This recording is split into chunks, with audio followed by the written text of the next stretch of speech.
Everyone, and welcome to the Hormone Genius podcast. Teresa and I are going to be talking about ovulation today.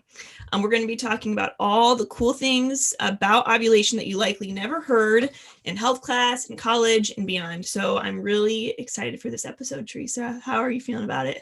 I'm feeling good. And I feel like this is, it's been a while since we recorded, Jamie. So there's just this little bit of, man, we haven't done this in a while. And I'm excited to do a little bit, just with you and dive into something so important. So we wanted to, because we talk about the cycle obviously a lot, but you just can't talk about it enough. Like, we want to continue to explain to our listeners just how awesome their hormones and their cycle are, and for them to have this empowering information about it. Mm-hmm. So we're going to focus on the main event. And this is my kind of like soapbox all the time with my patients. I'm like, you probably think your main event is the period. Mm-hmm. And of course, it's the thing that you have to take care of the most and prepare for the most, but it's actually not your main event. Mm-hmm. And I want you as a young woman to understand your main event. So I'm constantly kind of going to my, educational piece and going to this beautiful, amazing ovulation. So that's why we want to do this today. Totally. And ovulation really is a sign of health. I think in today's culture, almost we see ovulation, second to the period, almost as a burden, or as something that really just isn't understood at all, or something that we just kind of forget. Teresa, like you said, we forget that actually ovulation is the main event. When we think about women's health and their cycle, often we think about our period. And so I'm really excited to dig into this topic with you, Teresa, because ovulation, like I said, is a sign of health. If we are ovulating, that means things are going right. If we are not ovulating, then that means that there is something that is not going correctly within the body, and it should really be addressed. And it can cause a cascade of other issues that may or may not be understood as being related to this lack of ovulation and what surrounds that. So let's dig in, Teresa. Let's hit the road and wow our listeners with all that we can teach them. Well, let's start with the actual ovary. So, you are born as a woman with two ovaries. They're small, we call them kind of oval shaped organs that are on the sides of your uterus. And they're actually not attached to the other organs. Like, they're not attached to your uterus or your fallopian tubes. They actually suspend in the body attached to ligaments. And these two little ovaries, they this is such an amazing fun fact, but when you are being made in your mother's womb, as you're growing, those initial formations of all of our unique bodies and organs, that little ovary is beginning to develop millions of what we call primordial eggs, millions of them. And so there's a fun fact that a lot of times people will bring up, that when you're in your mother's womb, your grandmother is carrying her future grandchildren. Have you ever heard that before, Jamie? Totally. And I love that fact so much. It's fascinating as a pregnant woman myself. I'm 34 weeks pregnant right now, pregnant with a little girl. And I know that at week 20 in gestation, she had all the little eggs she'll ever have, underdeveloped, of course. But it is beautiful to know, like, wow, I'm housing my child's child in a sense, partly so. But I just think it's so fascinating. Yeah, because those little eggs will have the genetic material for a future life someday. Mm-hmm. So it's amazing that there's millions of them. When you are born of your mother, you have these millions of primordial eggs within your ovaries. And then what happens is there's a maturation process that happens at the end of your development in your mother's womb, where those eggs mature. And so you end up with what we call having about 200 to 400,000 more mature eggs in your ovaries. And when you go through your menstrual life, you'll actually only use 400 to 500 of those. So you actually only ovulate, if you have natural ovulations through your whole reproductive life, about 400 to 500 of those eggs. Mm-hmm. What I think is so fascinating about this is just knowing in my own belief that every life is willed. Every life is willed. So knowing that upon millions of these egg potentials, that I was chosen specifically out of the tiniest little amount. So anytime Even my daughter, if she's feeling overwhelmed, or if she's feeling like she's bad at something, or she's not as good as in something as someone else, I'm like, you were willed literally out of millions, like you were chosen literally. And we have more to share on that even too. But I just think that's so fascinating. It's beautiful to share that with our children as well. Yes, as far as they can understand it, depending on their age. But yeah, I love that. So the next thing I want to focus on is just how amazing ovulation is, in the sense that it starts not in our ovaries. The actual process of all of our main event starts in our brain. And this happens because of something we call the fertility pacemaker. So just like your heart has a pacemaker, right? A natural pacemaker that keeps it beating and keeps you alive at this beautiful rhythm. So also the woman's body has this natural pacemaker that fires from her hypothalamus, which is in her brain. And that hypothalamus releases something called GnRH.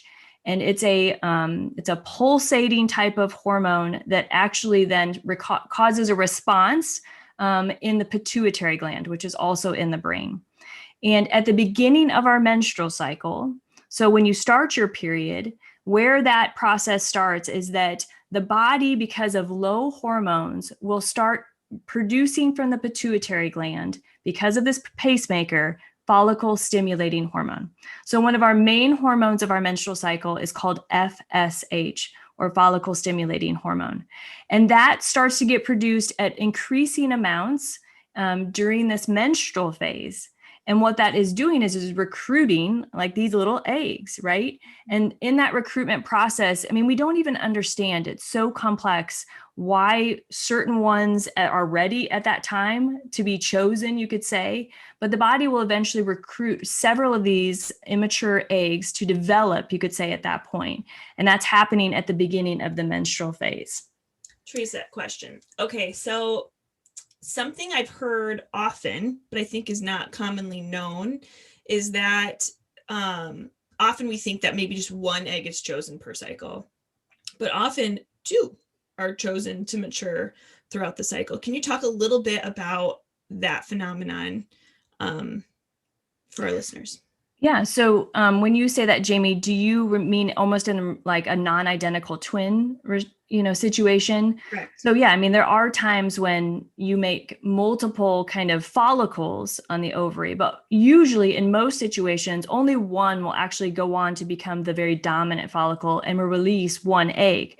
But there are times that the body actually chooses more than one follicle to become dominant.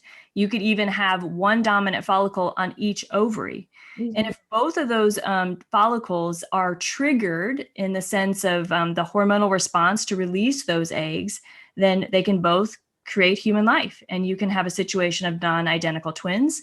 You can actually have even 3 follicles make, triplets that way.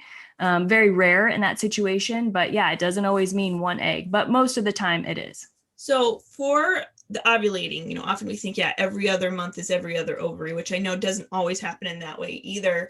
But would you say most times with twins that is what's happening, is that 2 follicles are maturing out of the 2 different ovaries, or is it out of one ovary that 2 follicles develop and then ovulation happens? That's a really good question. And I actually don't know the answer, Jamie. Okay. Yeah. I would guess that it actually happens on one ovary most often, but that's just my guess. I think just my understanding, most of the time, kind of one ovary is the ovary of kind of chosen, I'm going to be ovulating this month. Sure. So I would guess it happens on one ovary most often. And I think I'm probably right. But okay. Cool. Okay, so after FSH, so that's the main hormone at the beginning of the cycle, follicle stimulating hormone. It is recruiting that egg and it's going to form in a follicle. What is a follicle, Jamie? A cyst-like structure. Yep. Fluid-filled sac. Yep. Yep. So that's going to start growing on the ovary. And as it does, it produces a hormone. So do you want to talk about the hormone that the follicle starts to produce at that time? Sure. Yeah. So it's a cyst-like structure and it produces estrogen. And so at the beginning, when your follicle is developing, it's smaller. And then day by day, it gets bigger and bigger and bigger. And then what happens is when the follicle is getting bigger and bigger and bigger, more and more and more estrogen is being produced. And when estrogen is being produced, women can have a really strong sense of that because she's noticing a little bit of cervical fluid as she's using the restroom, before and after the bathroom, whatever. She notices that. And it starts off as a little bit when that follicle is a little smaller. And then it produces looser mucus and more mucus as that follicle is getting bigger because of the estrogen. So when you go to the bathroom mid-cycle, don't think you have an infection. Don't think there's something wrong with you. It's actually very right with you. It's a sign of health, and it's a sign of high estrogen when you have a lot of that cervical fluid. It's indicating you're very fertile.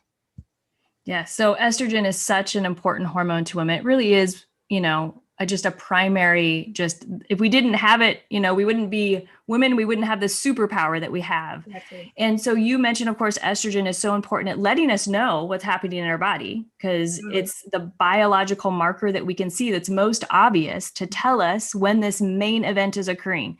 There's other little biomarkers there, but this is really the easiest one for any woman to see. Any even young woman who's not even charting yet is going to know this. And it's so important to talk about. Because if you don't know about it, again, you can kind of think, is there something wrong with me? Is this normal? Mm-hmm. So this is just so important. And we drive home the point that mucus is just a beautiful part of a woman's body and her health.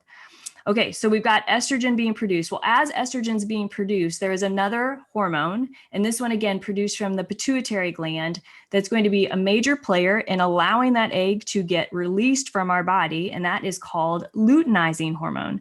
And luteinizing hormone is referred to as LH. So as the estrogen continues to rise, then that LH is starting to get produced. And that's also having a kind of a job, you could say, at getting that egg and maturing the cells around the egg and the follicle. And at the moment that the estrogen is at its very peak, that LH is also reaching a peak about 36 hours before she's going to release that egg. And that's telling her body it's go time, And this is, again, I was reading an article about it. Like, we don't even understand how this all happens. If you think about how dynamic this process is on a monthly basis, where your body can go through such kind of change over a short period of time, it's really, truly amazing. But at that moment of that triggering or that high LH, there is going to be this response. And truly, it's an inflammatory response, because if you think of rupturing, right, ovulation, it sounds like a painful thing, right? It sounds like a big deal to rupture out something. So this follicle, it reaches about 2.5 centimeters, between 2 and 2.5 centimeters on your ovary. So you've got this cyst. So by the way, it is normal to have a cyst every month. So if you go in and you ever have an ultrasound and they're like, oh, you have an ovarian cyst, just remember that there is a cyst that is made every month and it gets pretty big. So to ask where you were in your cycle and ask yourself, was I just making my cyst that's normal with ovulation? Mm-hmm. That's super important. So again, during this time, this ovulation time, there's these inflammatory chemicals, prostaglandins, cytokines, these, big words, but they're going to help kind of release that little egg. And now it's going to jump out into the world. And what happens next, Jamie?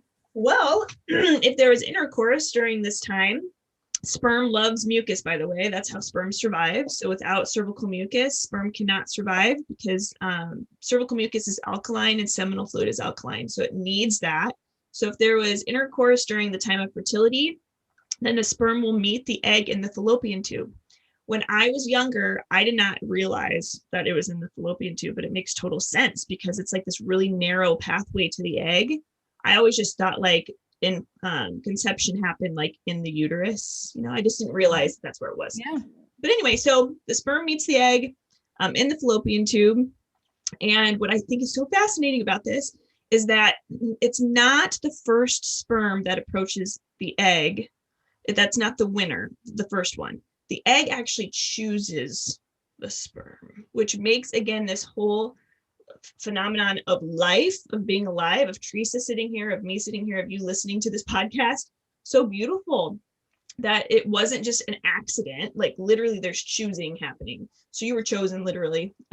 So the egg chooses the sperm and unique DNA is created. And so about this moment of conception, that's when new life is formed, is at conception.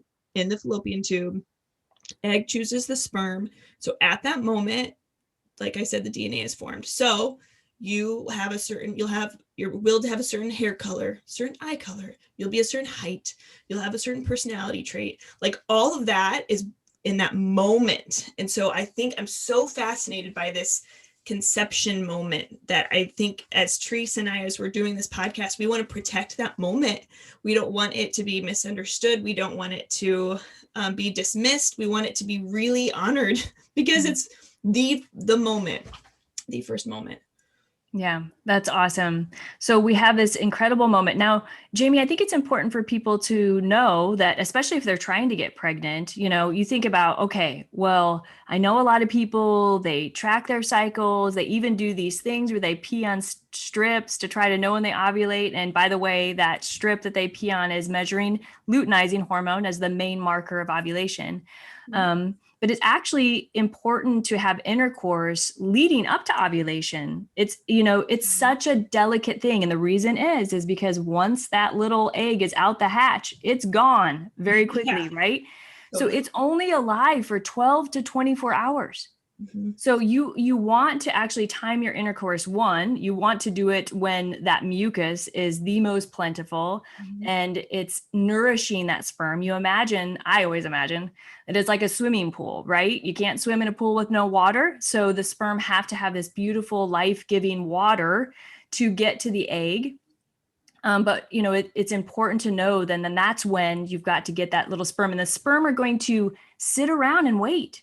That's what they do. They can live up in cervical mucus for 3 to 5 days. They want to sit around and wait for it. So it's good to have intercourse literally about 3 days and all the way up to the point of ovulation. And that's kind of the magical timing, you could say, because once it's out, you've only got a very short amount of time to really have that fertilization occur. I just think that's also so amazing that we can even get pregnant, knowing that this egg is only alive for 24 hours. But how cool it is that cervical mucus allows that a process to kind of give a little bit more time there. Absolutely. And they're hanging out too, like in the cervical crypts. So something I never knew growing up, again, just even in my research as a master's student in community health, I did not know what a cervical crypt was. Okay, so you guys probably don't know either. Yeah, they can define that, Jamie. Well, if you do happen to know what it is, that's awesome. But cervical crypt, they're like little canals within your cervix, and they produce the cervical mucus. So they're responding to the estrogen that's being produced by the follicle.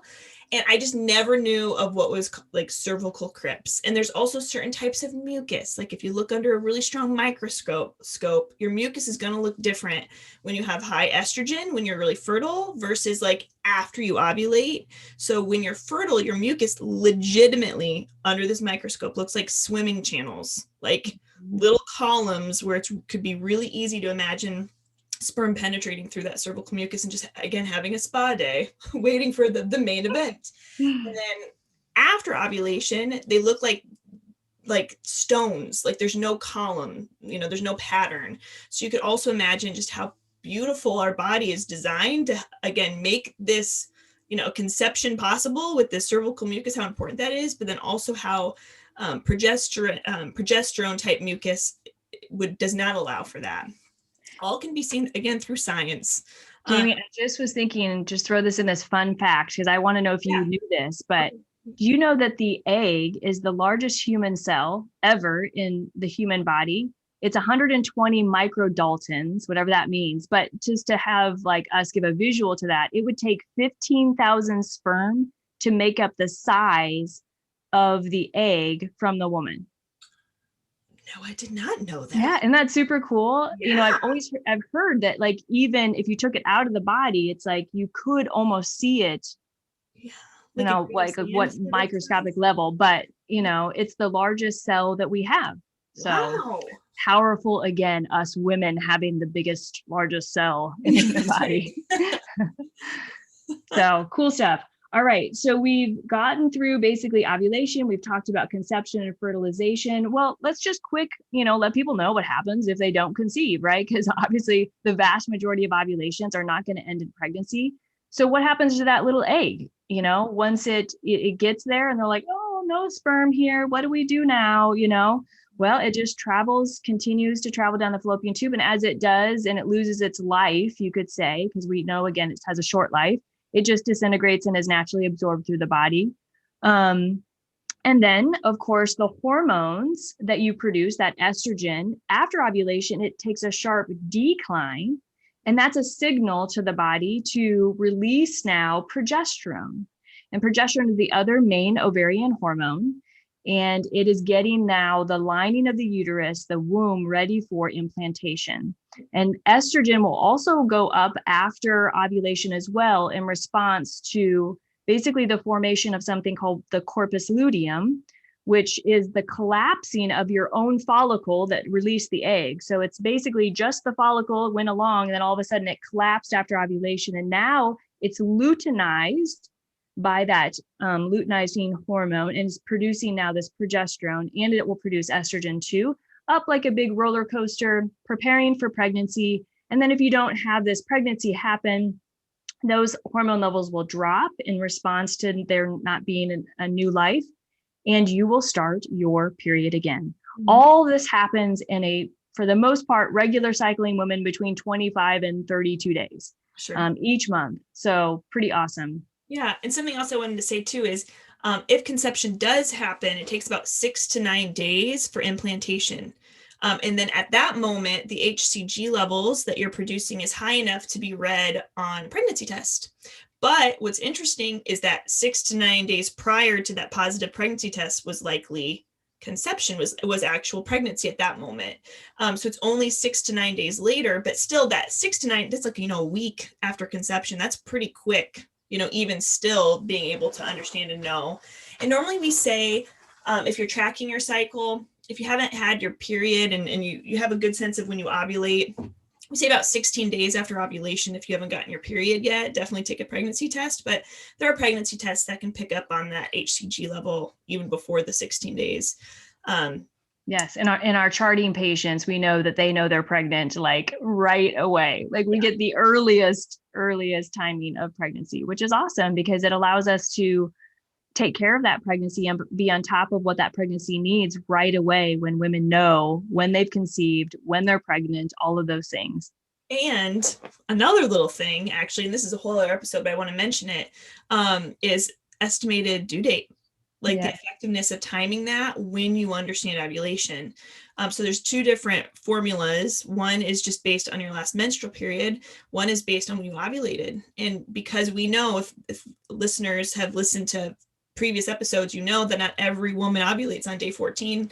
Only 10 to 13% of women ovulate on that day. And that varies from month to month, for heaven's sakes. So we can't just assume. And if we're estimating something as vital and as important as due date, it's very important that we understand when we ovulate so that we're not induced early, Yeah, it's really huge. And, I think that's something a lot of women don't realize. When we say gestational age, we've actually given 2 weeks to a pregnancy where there was no baby even that existed. Mm-hmm. It's a little bit of a hard concept to get, but we time our, dating a pregnancy by basically adding your pre-ovulatory phase to it. Yeah. And we call that 14 days. So we add 2 weeks to your pregnancy that there really was no pregnancy. Yeah. And that's how we talk about gestational age. Fetal age is actually timing it from actual conception. But again, without charting, you really don't know that timing. And this is, again, why it's so valuable to chart and to know your body, because even a week in a pregnancy, especially from around 37 to 38 weeks, the lungs are being matured at that point. And that extra week is really, really important, especially to some babies. And so knowing accurate due dating is really important. I didn't think we'd even talk about that, Jamie, but it's such an important thing to bring up in relationship to actual ovulation. So Totally.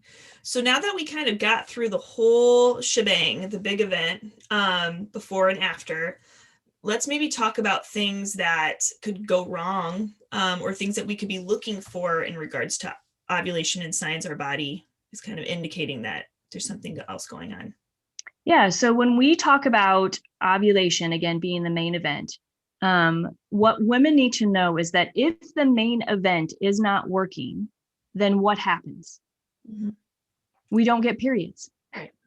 Mm-hmm. So a sign of abnormal ovulation is abnormal periods. Mm-hmm. So if you are irregular, if you don't get your period but once every 3 to 6 months, if you get it every 2 weeks, if you are bleeding kind of here and there and everywhere, that is a sign that there is a disruption in your main event. Mm-hmm. And so it's just important, I think, to understand that, because then when you go to your doctor and you complain like, doctor, I haven't had my period for 6 months, what's wrong with me? Right. Number one, he's going to offer you, probably she's going to offer you birth control pills. And you're going to say, but doctor, I would like to understand why my body isn't doing the main event. Right. Why am I not ovulating? And he's going to be like, how do you know that? How do you even understand that? Because you're empowered to know that this, again, is a vital sign of your true health, being able to ovulate and have a regular menstrual period. So instead of just saying, oh, I'll just take this pill, which, by the way, what's the probably biggest cause of not ovulating in our country? What would it be, Jamie? PCOS, I imagine. Even before that, though. Yes. Even before that, birth control pills. The obvious answer. Yeah. An exogenous thing that we do that actually just stops ovulation is birth control. So when you don't have your period and it's not normal and you get offered oral contraceptive pills, we're adding to your problem. Yeah. We're not fixing the problem, right? Totally. The goal to restore women's health is to see that her ovulation is a healthy thing and a good thing. Then the pill does the exact opposite of that, right? Exactly. It takes away that opportunity to even know if your body is in order. You know, it doesn't allow for that lens to be intact. And so it's sad that that's just what we consider women's health care, when it actually is covering up what we need to understand about our own health. Big time. And so let's now talk about the things that if you are in there and you were like, hey, I would like to understand what's wrong with my cycles. I know my main event is not working. And so you mentioned a couple of disorders, Jamie, that, do cause abnormal ovulation and could be investigated by a healthcare provider. Number one would be PCOS. Yeah. And PCOS affects now probably 10% to 15% of the reproductive age category. Mm-hmm. And this, it's very hard because not only does it disrupt, the health of the cycle, but it also affects woman's health in general because it's a metabolic disorder. It causes inflammation, it causes insulin resistance. So it's not something you just want to Band-Aid over. You really want to understand that better. Totally. Absolutely. And the number of women too that come to me, even as a Creighton practitioner, who we find later had PCOS, but was not diagnosed with PCOS, because typically when we think of polycystic ovarian disease or polycystic ovarian syndrome, we think of a woman that might be overweight, maybe she has facial hair, acne, difficulty, again, losing that weight, that kind of thing. But there are women that have PCOS that don't have any of those symptoms and often are not diagnosed correctly. And so that's really important also to consider if you're struggling with pregnancy and perhaps the proper labs have not been run. That would be something that we would consider. What would be some labs, Teresa? How would labs show up for a woman who has PCOS with her FSH and LH levels? Yeah, that's a good question. And this is true of just any ovulation related disorder. There kind of is a basic panel that can be run to rule out several things. So if we talk about, what should be run, you need something to address your pituitary hormones. What are they doing? Your FSH and LH. Mm-hmm. And if they are in a certain pattern, that can be indicative of PCOS, meaning the LH is much higher than the FSH. Why? Because the body has been like, dude, ovulate, dude, and your body's not responding. So that, again, a lack of communication between your ovary and your pituitary gland. So the LH becomes higher. In situations where you don't have your period, and it's because maybe you are an athlete and you haven't had your period all through your marathon running season, or your body weight is very thin as well, and you're an athlete, you can stop your periods completely because you've disrupted the brain connection to the ovaries, because the body senses that there's not enough body weight and there's too much stress on it in order to be able to be capable of producing a child. The FSH and LH in that situation will actually go very low. And be so low that it's like, it's just shut down. It's like the fertility pacemaker is shut down. So I love to be able to explain that to women who are coming to see me with no period, to be like, okay, well, what's your situation? Well, I'm in college and I play 4 sports and I work out also in the gym, 5 days a week. And I try to watch what I eat. And, and you're like, okay, here's the picture. What's happening is you're telling your brain, you're just not capable of producing a child. It doesn't want it. So it's trying to protect you by shutting down this fertility pacemaker. I just find that so fascinating that our body can do that. So that's 2 ways that you can look at the pituitary hormones to try to see evidence of what's going on. But of course, we know that we need to check your prolactin level. Prolactin is a hormone that's produced also in the brain. It's known as the milk producing hormone. And if it's disrupted, it will also disrupt ovulation. So if it's high, it will cause lack of ovulation. And it can be high in most cases for unknown reasons, but it also could be high because you form a pituitary little tumor in there that's causing it to be high. You also need your thyroid levels checked. I mean, a thyroid problem could easily cause all sorts of disruption in the cycle and ovulation, and is not that hard to diagnose. And so that is something that always needs to be checked. With the other things, you want to check androgens, which are your male-like hormones like testosterone, DHEA, androstenedione. Those are often checked to rule out PCOS. And PCOS causes elevated androgens.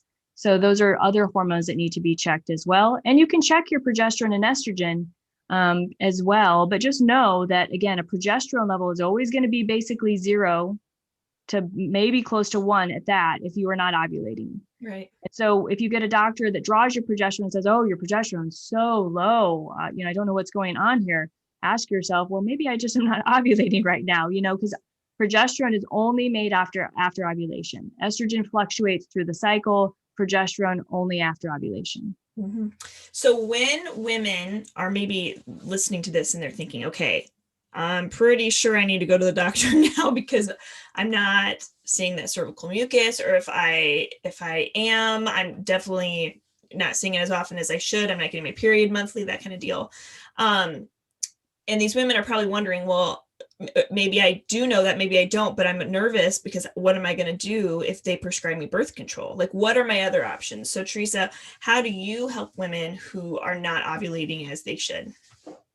Well, the first thing to do is to learn how to track, right, Jamie? I mean, it comes down to, you've got to know your body. Like, you are your own best health advocate. And for you to be self-aware and for you to know your biological markers is most important. Because ultimately your health is in your hands. And even a lot of the things that I can tell you that are going to be good for your menstrual cycles, you've got to do it yourself. Yeah. I'm not going to do it for you. And so it's just the idea that health so much is in our own hands, what we choose to do.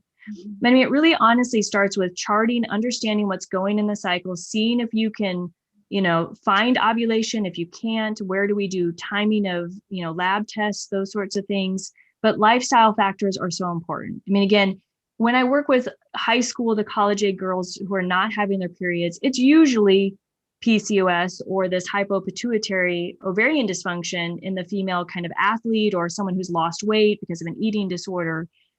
There are 2 different things. There's 2 different approaches to it, but what the goal still is to restore ovulation and to support their hormones. Yep. But most of it is getting to, what's going on in their body and what's going on in their lifestyle too. Are they eating the right diet? Are they avoiding toxins? Are they exercising appropriately? And are they sleeping? And then stress. I mean, if I could pick one thing that affects hormones more than anything, it's stress. And that can delay anybody's ovulation, which even in just a normal, healthy, I just got regular cycles all the time, I never miss my period. You could come along and have a crazy test come up in your life, for college or high school or whatever. And all of a sudden you don't get your period. The first thing you should know is like, well, it was probably the stress that delayed your ovulation. Okay, no big deal. I understand that. No reason to run off to the doctor and be worried about it, because you understand that that's a natural phenomenon as a protective mechanism. in our body to prevent us from having children under severe stress. Which is such a beautiful thing. And if we think about, like you were saying, with losing weight, and we need fat for our organs, like that's how our organs stay in place. You know, we need fat to survive. We need those things to live. And so it would make sense that that's how our body responds. And so I love that fact. And I think about that a lot in regards to stress. You know, we hear people say, I'm not getting pregnant. I'm not getting pregnant. And I don't know why. I do all my labs. Everything seems fine. And then the moment they decide to adopt a child, then that stress goes down and then they become pregnant. You hear that sometimes. Mm-hmm. And some women actually hate that, which I can understand hearing those stories because, right. Okay, well, that's not happening to me. But I had a friend recently who was not getting pregnant, and she hated it when people would just say, just relax, stop thinking about it so much. Just relax. I mean, it'll happen when you're relaxed and whatever. She said, I hated it when that happened. But when I heard it described as like a fight or flight cortisol, like I'm stressed, literally your body is not going to ovulate when it reaches a stress threshold. It made me realize there was actually some truth to that relaxing thing. So if you find yourself so anxious about getting pregnant and you are so extremely stressed, I mean, it is impossible for us to say, just stop thinking about it. You're going to think about it. But what are some things that can relax your physical body to reduce your cortisol levels? What are some things you could do? Get a massage, deep, talk to someone, talk therapy. For me, I love oils. There are things that can help reduce some of those cortisol levels that may be hindering ovulation for you. Yeah, I can remember two particular stories, but one of a young nurse that I worked with many years ago who tried everything to get pregnant. And she was just the sweetest thing. And I was so sad that she hadn't conceived, and she went through every protocol we had, exhausted everything. Yeah. And it got to be around Christmas time. And she was like, you know what? I just got to take a month off. I'm just going to take a month off. And sure enough, yeah. I mean, that was the month she achieved pregnancy. We didn't do anything for her, but I mean, we had corrected all of those things before she got to that point. But I mean, again, it's not to be trivial about the fact that it's so hard, in that situation emotionally, what you're going through. But we do have to realize that stress has an incredible impact on our hormones. Absolutely.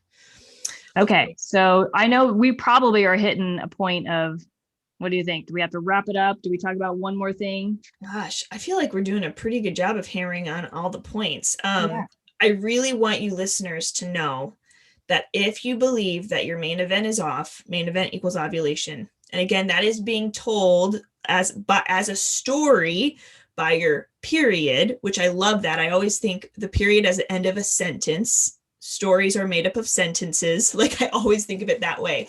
So your period, while it's the beginning and the marker of the first day of your cycle, really it's the end of the story from the cycle before. So be paying a special attention to your period. Period does not mean that there's just blood. Period means there is a pattern. So again, after this episode, be really paying attention to your cycle, be reaching out to people who can help you chart if you're not already doing that. But it should start off as light, very light or moderate, and then move up to heavy, kind of like a ski slope idea, and then back down to like moderate, light, very light. But if you have 3 or more days of light, very light, or brown spotting before you get to moderate, heavy, or heavy, then that might be a sign that there's something going on with the main event from the cycle prior. Of course, too, if you don't have any moderate or heavy and it's just spotting, that's not actually a period. People think that's a period. They say, oh, I'm bleeding. I've had my period all month. No, you don't actually. You probably haven't had your period at all. If your period is marked by spotting. So that is not a period. A period is something that's marked with moderate and heavy bleeding. So that's something I want you all to know. So be paying special attention to the cervical fluid mid-cycle. Be paying special attention to your period. Is it a period? And then again, if you haven't already, check out fertilitycare.org or managingyourfertility.com, and be looking for people who can help you get started with understanding those things, because Teresa is trained to understand these charts, so that once you begin to chart, there's medical help and assistance so that you don't have to take the pill. Most women don't want to take that for their health. They don't know any other options. So there are options for you, and there's hope for you.